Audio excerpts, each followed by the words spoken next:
Alors voilà, donc le métier de charpentier est un métier bien sûr très très ancien puisque même la Bible en parlait, notamment pour que ce soit Noé ou Joseph, le père de Jésus, était donc charpentier.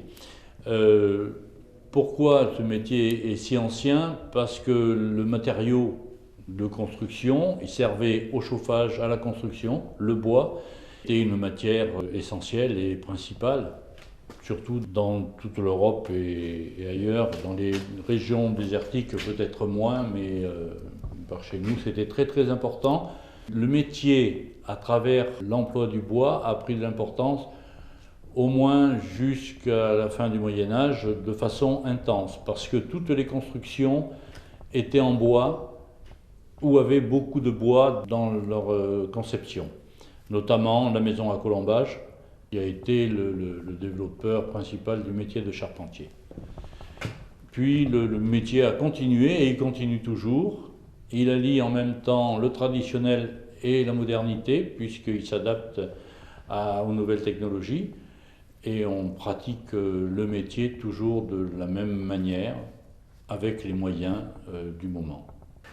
Bon alors voilà, donc pour exercer ce métier et ce travail, un travail de charpentier, et réaliser une charpente, il faut commencer par faire l'épure. L'épure, c'est le dessin au sol de l'ouvrage à réaliser. Sur cette épure, on présente les bois que l'on trace et on relève toutes les coupes qui sont nécessaires à la réalisation de ce travail pour exécuter le levage par la suite. Donc l'épure, vous avez ici quelques exemples de travail, dessin et de reproduction d'épure pour réaliser différentes choses, soit des flèches ou soit des balcons. Voilà, donc une chose aussi qui reste encore d'actualité et qui est commune à tout le monde, à tous les charpentiers, c'est les marquages. Le marquage de nos pièces de bois sont réalisés de la même manière partout. Donc toute une charpente peut être démontée et remontée par n'importe quel charpentier, car il retrouvera toujours les pièces de bois qui vont ensemble. Vous avez à côté toute une série d'assemblages qui n'ont pas beaucoup évolué dans le temps et qui restent toujours d'actualité. Ça, on ne le voit plus beaucoup. Vous avez la chèvre qui permet à faire le levage des pièces de bois assez lourdes ou en hauteur. Bien, donc après l'épure, une fois que l'épure est faite, on trace avec les compas, bien sûr, les équerres, les fausses équerres ou sauterelles. Ça, c'est pour prendre les coupes, hein, c'est-à-dire les coupes que l'on a tracées au sol, on va les poser, on va les prendre dessus pour tracer les bois. Et puis voilà, et puis après pour les tailler. Donc ça, ça peut être une équerre, un rapporteur et un niveau. En niveau, ça s'appelle l'archipendule. Vous avez toutes les sortes de compas. Et puis, le plus important, après, lorsque l'on a posé nos bois sur l'épure, c'est cet outil magique qui nous servait et qui nous sert encore, mais pas partout maintenant, mais qui nous sert à tracer nos bois, nos assemblages. Donc, une fois que les bois sont tracés, il faut le tailler. Pour le tailler, depuis la nuit des temps, mais plus aujourd'hui quand même, on se servait des outils manuels, c'est-à-dire des tarières, des herminettes, des bisaigus. Ça, la bisaiguë, on s'en sert toujours beaucoup. L'herminette un petit peu moins, le tarière beaucoup moins, beaucoup moins, même pas du tout. Donc les taillères servaient à faire les mortaises. Traditionnellement, et d'ailleurs, moi quand j'ai passé le CAP, on n'avait pas le droit de faire les mortaises mécaniquement, il fallait les faire avec cet engin. Donc, on apprenait quand même à se servir d'un tarière. Il fallait surtout faire un tour complet pour ne jamais arrêter. Et pour l'anecdote, en plus, les largeaux, les pantalons des charpentiers, le pantalon de charpentier était le largeau, ça s'appelait le largeau, il était large ici et étroit en bas pour ne pas accrocher dans les chevrons, dans les éléments.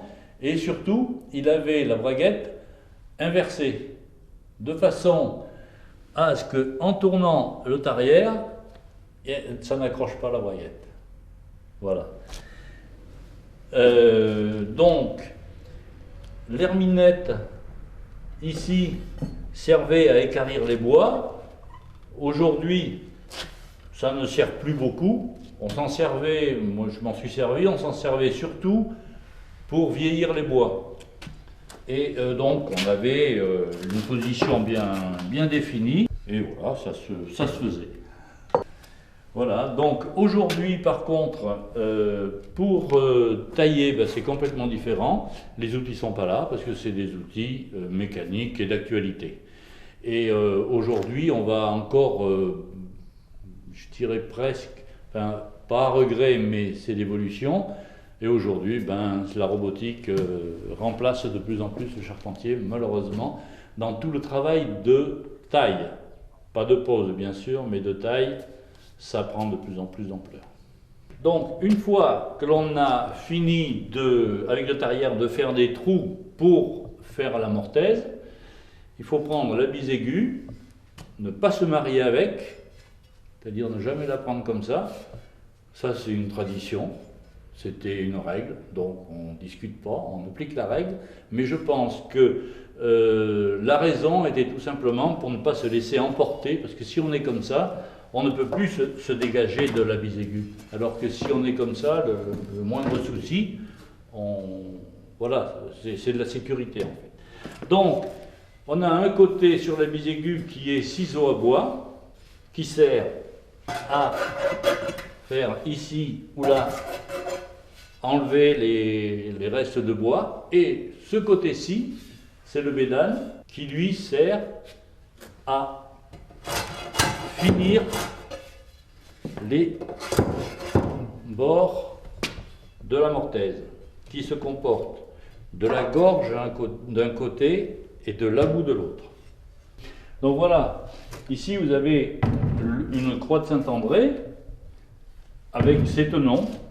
Donc après la mortaise, on va faire le tenon et ces tenons se font à la scie. C'est-à-dire, vous avez ici en taille des scies, vous avez des scies à refendre pour aller dans le fil du bois, dans le sens des fils du bois, et les scies à lame à dents droite pour aller en travers des fils de bois.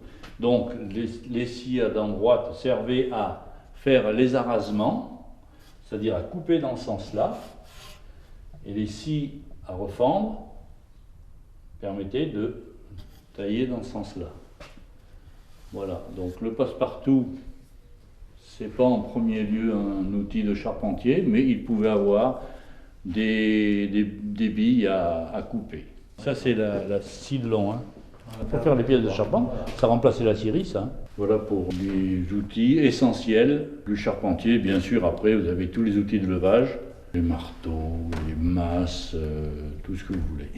Bon alors ici, vous avez un exemple d'assemblage de charpente qui n'est pas traditionnel, mais qui, je pense, date du début du XXe siècle. C'était les établissements Coll qui faisaient des bâtiments, des hangars, des bâtiments agricoles, d'une conception plutôt en avant-garde, c'est-à-dire triangulée, avec des assemblages très particuliers, métalliques, que l'on retrouve aujourd'hui par des sabots industriels, des sabots d'assemblage métallique. Voilà. Je pense que c'est une particularité moulinoise, mais aussi dans la région, c'était, je pense, les établissements en colle qui étaient les précepteurs de ça. Mais je pense qu'en Alsace, ça devait exister aussi. Enfin voilà, il y a encore des bâtiments qui sont toujours en place actuellement à Moulins. Une fois que la mortaise et le tenon sont réalisés, il faut bien sûr le cheviller, c'est-à-dire le fixer. Et pour cela, il ne faut pas oublier de mettre de la tire. C'est-à-dire, dans un premier temps, on présente le tenon avec le tarière de diamètre adéquat. On tâte, on dit que l'on tâte, on fait un marquage ici, sur lequel on reperce la fixation ici, avec d'une certaine manière, de façon à ce que quand on l'assemble et que l'on mette la cheville par la pression, ça fait coller l'assemblage parfaitement. C'est-à-dire, c'est ça qui fait la tire. On appelle ça la tire.